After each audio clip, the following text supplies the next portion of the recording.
Hi friends! Welcome to the Overcomers, a movement and a group of people who have overcome and they've got a story. That's what the Overcomers is all about. You sharing your story. Why? Because there is power in your story and people need you. They need your voice. They need your story of hope, faith, and inspiration that where they're at right now is not the end. They need to know if you can overcome, so can they. Today, I'm excited to share with you another story of one such overcomer. So let's go check out who it is. I'm honored to be here today with my friend, Britt Ivy. Britt, thank you so much for joining us here today. Oh, Jen, it's my privilege. Thank you so much for having me on the Overcomers Movement show. Yes. So a few things about my awesome friend, Britt, in case you don't know her, like I have had the pleasure of getting to know her. Britt is an amazing friend joining us from the West Coast. She was born and raised in California, a former talk show host and producer for 15 years. She's overcome a lot in life, from cyclical self-sabotage to addiction and suicidal thinking. Now she's the author of Beyond My Dreams, and she's an elite personal development coach, helping others recognize and heal from abortion trauma as the courage coach. She's flourishing in life and friendships and successfully speaking, serving, and in a place of so much gratitude. But what I'm blown away most by you, friend, is your mindset and your faith in the Father. The few times I've had the privilege of speaking with you, I'm constantly blown away by how intentional you are with both. You are a woman who lives her life knowing that life and death is in the power of your tongue, and you are fiercely on guard and highly expectant for who he says he is and what he says he will do. And it makes your spirit contagious because his truth just rolls right out of you. You are impacting the world around you. And that's why I'm so excited to have you on today, so that you get to impact our listeners with your story. So tell us, how did you go from where you used to be to where you are now? Take us on that journey. First of all, what an intro. Jen, you rock starred that. Oh, Fire for intros for my guests like that. Bless your heart. Thank you so much. Thank you. It's just such a blessing to know you. And I feel the same about you, as far as feeling the Lord just fall off you in an authentic way, not in a make-believe way, but you're just so real. I just love that about you. So thank you for the honor of being on your show and part of your movement. I know we have like-minded hearts as far as wanting to help the hurting. And that means a lot to me, because this world is full of hurting people. And like you said, our words are powerful, and what we focus on and how we can help people with their intentions for their own lives to overcome their own struggles is paramount to what we're doing. So thank you for the opportunity to share my story. And, Jen, this is a Texas tribute to you, by the way, this hat today. I love it. I've been to the DG office out in Texas, and the King's Ransom Foundation offices out there. And I just have to say, I love their mission as well. And I love supporting them, to have an organization that gives 100% of every dollar, because their board is volunteer. It is amazing. There's so many organizations out there, and they say they want to help the poor, and that's great, and I'm sure they do. But then you look at their analytics, and 22 cents of every dollar goes to the poor, and the rest maybe to an airplane or a CEO salary or what have you, and to each their own. But I've got to put that shout out there, because I know you're supportive of them too. So anyway, this is for Texas today. Yes. As far as my story, Jen, I think it really portrays well in a story. I think the story best conveys the message. So I'm going to start out with a story, okay? Awesome. So we're going to start out with flashback, like a dream sequence in a movie.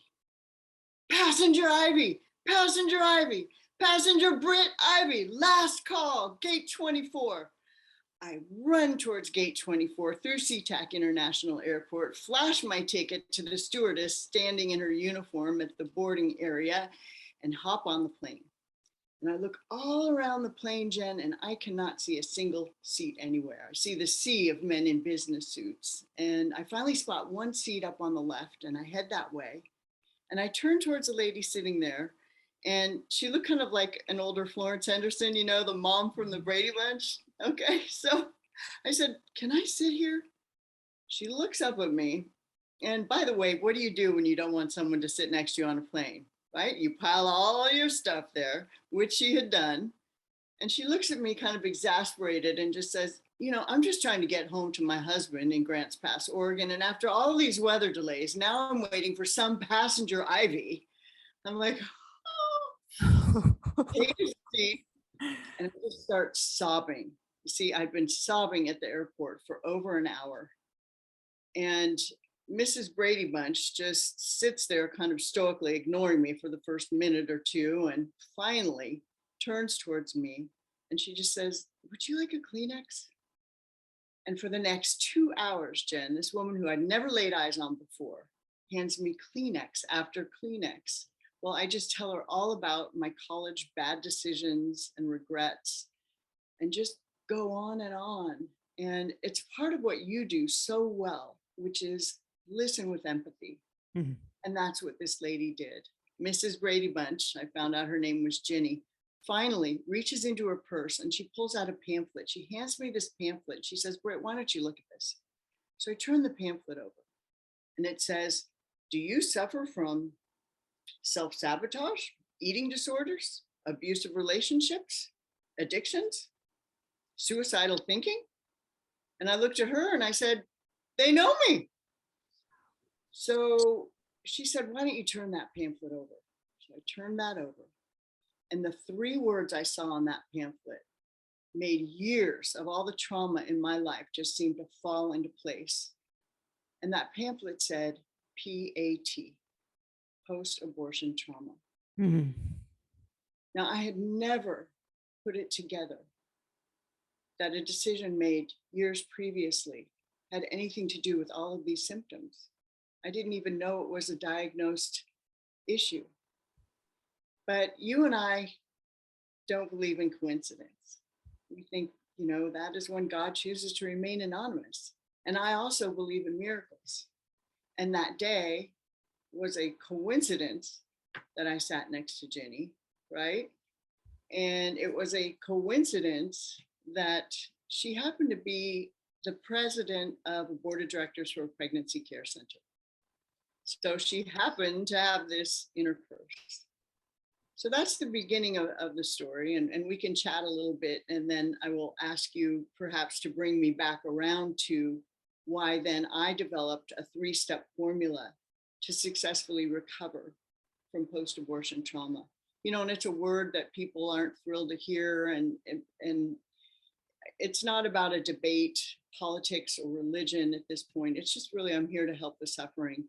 And the biggest hurdle, Jen, is people who don't realize so many people walking around out there with these symptoms. They have no idea or put it together, just like I didn't, that it had anything to do with the previous decision, and that there's freedom and you're not crazy and you're not nuts and you're not destined to keep shooting yourself in the foot with self-sabotage continuously like I did for years.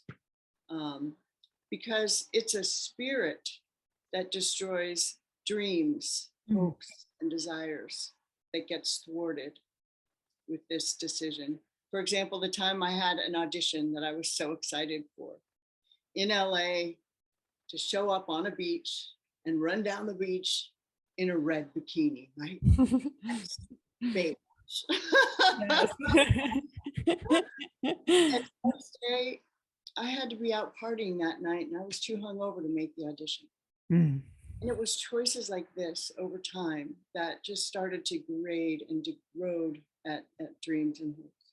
So when I discovered this, it was such freedom. And now I just love walking other people to freedom. And it affects men as much as women. So, well, Oh, Wow. get a word in edgewise here for a minute. That's an incredible story, friend, for you to sit right next to this woman and have that happen. So what happened next? So she hands you this pamphlet. You realize, oh my gosh, this is me. So what did you do next? Great question. So the pamphlet described a healing class called Forgiven and Set Free, which I went and took. And for 14 weeks, we studied scripture and heard about Jeremiah 29:11, for example. Beloved, I wish above all things, or no, Jeremiah 29:11, I know the plans I have for you to give you a hope and a future. And I was just going to say 3 John 2, which I love. Beloved, I wish above all things that thou mayest prosper and be in good health, just as thy soul prospers. So those 2 scriptures are paramount in my life, because I believe that every human being, you, every single one of you watching, is beloved, absolutely beloved. And the Father knows the plans he has for you. So I took that class, and then I ended up serving and was on a board with directors myself for years at a pregnancy center, and gave courses and helped shepherd women through this. And as I mentioned, men too. You know, I've been at a business dinner in San Francisco and have the gentleman turn to me who was a CFO of the company and say, oh my gosh, I just had dinner with my friend John last night, who was remembering when his now wife, Kim, in high school, made the decision to end the pregnancy. And they still remember the date 32 years later. So it does affect men. So at any rate, that was a bit of my journey afterwards, Jen. So you mentioned this whole part about these 2 verses and just this phrase of feeling like he was telling you, and you're telling our listeners here how they are beloved. What hit inside of you when you heard that, when those verses, hit something inside of you that needed to be felt? Like, what was it that it touched? Well, you can get me to cry on your podcast here. It touched something that resonated as true. As especially as young children, we don't have all these hangups that we develop on the world's journey in the world, and something rang true. And I felt, wow, my Father in heaven, I am beloved, and he doesn't want me to suffer. In fact, he wants to use me to help alleviate the suffering of others. Prior to coming to that realization of how he really feels about you, were you struggling with those feelings of loving yourself? Absolutely. I didn't feel worthy. Of course, the decision I had made to end a pregnancy, I always told myself that was no big deal. I never put it together that may have had anything to do with what was going on. And I found that to date, what's been the most effective is healing in community with empathy. And, one of my heroes, Brene Brown, says, shame cannot survive empathy. That's what you do. That's what we do. And you're one of the most empathetic listeners I've ever met in my life. You're just amazing. You lean into people. I watch people on all of your shows just feel so cared for because you lean in and you're present, and it's beautiful. Makes a difference. It makes a difference when you listen to people. Yes, it does. Absolutely. And that's where a lot of the healing takes place, like in the Forgiven and Set Free class. And so much negative behavior and thoughts are shame driven. So when the empathy comes forward and can heal the shame, the whole life can be transformed. Wow. So how did you heal that shame and heal those thoughts? You were talking about forgiveness earlier in this specific part of this training. So take us there. Like, how did you deal with those deeper feelings? Well, what I did was there's a lack of awareness about this topic. You ask anyone if they've heard about PTSD, post-traumatic stress disorder, every hand in the audience goes up almost every time. You ask who's heard about PHE, almost nobody. Post-abortion trauma, right? Because nobody wants to talk about that. it doesn't have to be a debate about right, wrong, religion, politics. You know, we're just here now to hurt the suffering. It's a decision. It's made. Let's get through it, right? So I developed a 3-step formula to help heal for this in the wake of the lack of resources. And the first step is awareness. You know, Carl Jung says that until you make the unconscious conscious, it'll direct your life, and you'll call it fate. So just having the awareness that there may be a connection from those symptoms that you're experiencing to a decision that was made years ago is the first step. Number 2 is forgiveness. That's of yourself and anyone else that was involved. You know, the person maybe who drove you there, or whatever you've come up with in your mind. In my case, all the stories I told myself about who might be to blame, you know, and for my decision, like how I was brought up, you know, do things in the right order, you know, first you graduate college, then you get married, then you have children, not out of order, right? So these little resentments that I had built up to give blame for my decision, you know, I could forgive all of that, including myself. And then 3 is permission to move on, healthy life, and to use these tools to move forward. That was absolutely beautiful, friend. I love the 3-step part of that journey, and that you've not only experienced it and gotten to see what can happen by becoming aware of these 3 things and the power that they can have to free you from the stuff that you're dealing with and carrying, but you didn't stop there. You didn't stop once you found your own freedom. You made the decision of, hey, I really care about helping set other women free and other men too from the pain of this in their past. So much so that you decided to start filling a gap that there is for a voice in this area. So I just want to say how much I admire you for that, for your courage as a courage coach to step in that gap and start being that voice for those who need that to be talked about. It's very inspiring. Thank you, Jen. Thank you, Jen. I'd love to take full credit for it, but it was more like the Lord just said, you're going to do this. I'm like, no, I don't think so. Oh, yes, you are. Oh, well, are you sure? Well, yes, you were sure. So here we are. You know how that goes. Have you found that it's a continued journey for you of continuing to heal from that experience? Or is it like a one and done, you know, I've gone through this 3-step program and now, you know, I'm in a great place? Or is it something that you have to continue to work on? You know, healing is not necessarily immediate, but it can be steady. So just like anything else, when you have an awareness, you proceed in life differently, right? So I can't say it's a one and done. I can certainly say there's a lot of freedom and healing initially. And to continue to grow in awareness as I go along has been my experience. That's so awesome. So I know there's probably people listening today and will be listening in the future to your interview and your story. And I want to ask you a specific question. Right. So myself here.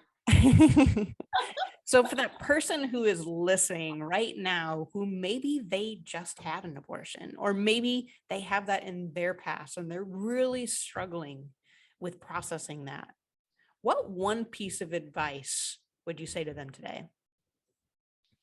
Well, I'd say there are 2 categories. One, for the one that you just asked, people that have already gone through the experience, have already ended a pregnancy. And I do also work with women who've had miscarriages or lost a child to sudden death, because grief is grief and there's a process. And you and I have something else in common. We both lost our fathers to a tragic sudden death.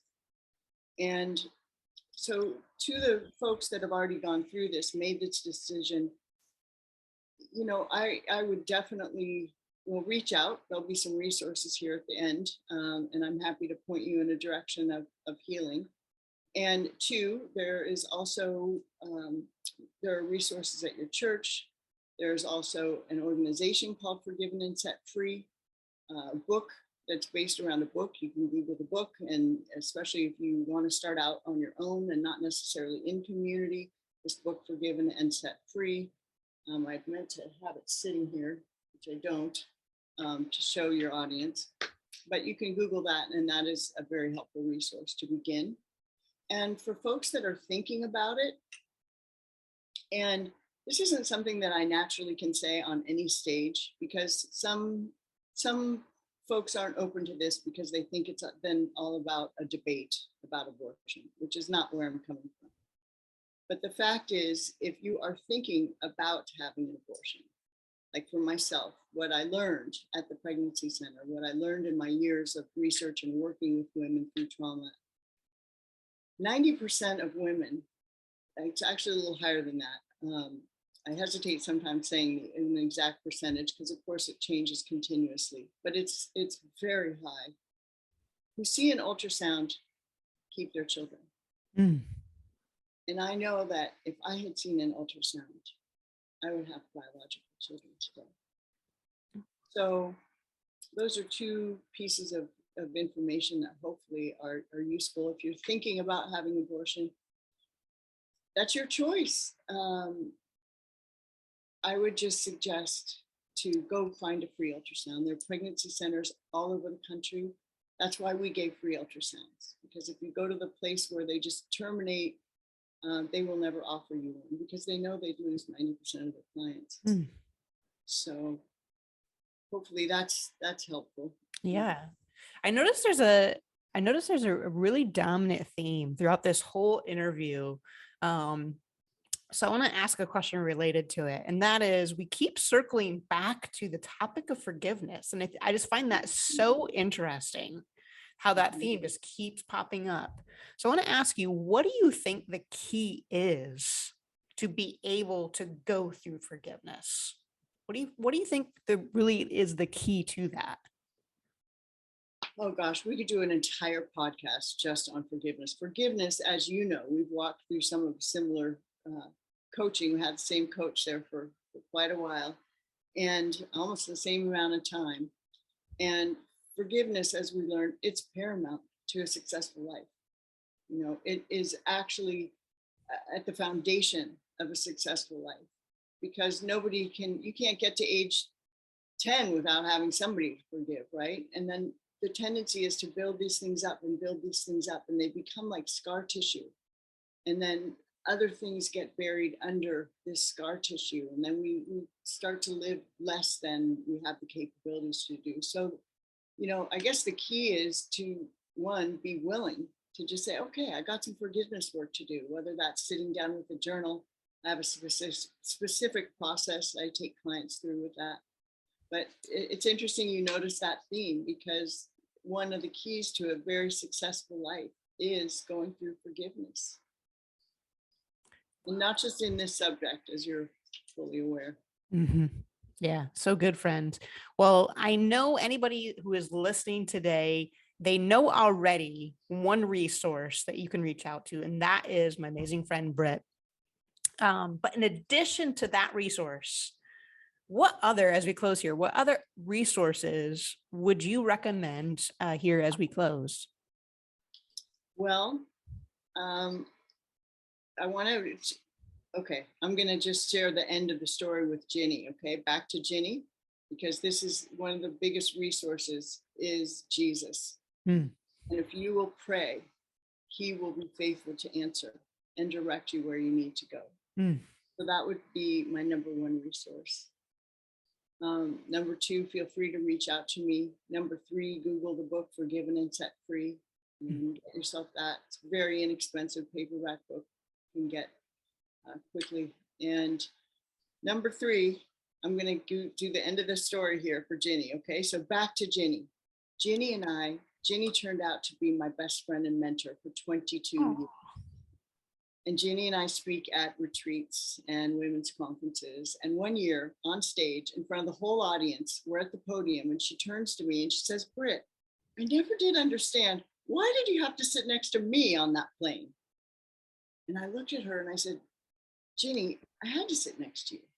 This is the only seat I saw. The rest was filled with all these men in business suits." And she turns to me and says, "Britt, that plane was almost empty." What? Okay, we believe God filled that plane with angels. So I'd have to sit next to Jenny and I'd have to change my life and be blessed to help you change some of yours. Wow, friend. Wow, wow, wow. You hear a story like that? True story.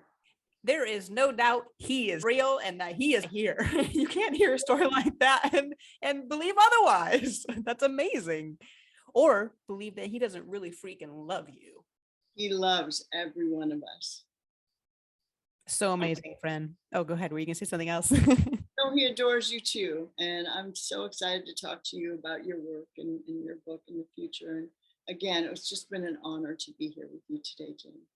Right back to you, friend. Thank you so much for being here with us today on The Overcomers. Thank you for your courage to share your story, your overcoming journey of how you went from where you used to be to where you are now. I know without a shadow of a doubt, it is going to really hit home for somebody today that desperately needed to hear it. You just inspired them that they can overcome hard things too. So thank you for your courage. Thank you for your vulnerability. Thank you for your authenticity and your radiant love for the Father and your fellow man. It was an honor to have you with us today, friend. And I look forward to more collaborations in the future. Amen to that, sister. Okay. Wow, wasn't that powerful? Do you have an overcomer story? Do you know someone who needs to hear this message? Please share this video on your social platforms and tag us so we know who you are. Stay tuned as we share more overcomer stories in the weeks ahead. We're looking for you. We're looking for the overcomers. Join us. Let's come together as the overcomers. Start sharing your story. We have multiple ways you can start getting involved and repping the movement, repping your story of what he has done in your life. And last but not least, if you want to learn how to overcome, visit www.dannyjohnson.com. That's my coach, and that's where I learned how to overcome. Thank you so much for joining with us today. We believe in you, and we believe in the power of story. We believe in your story.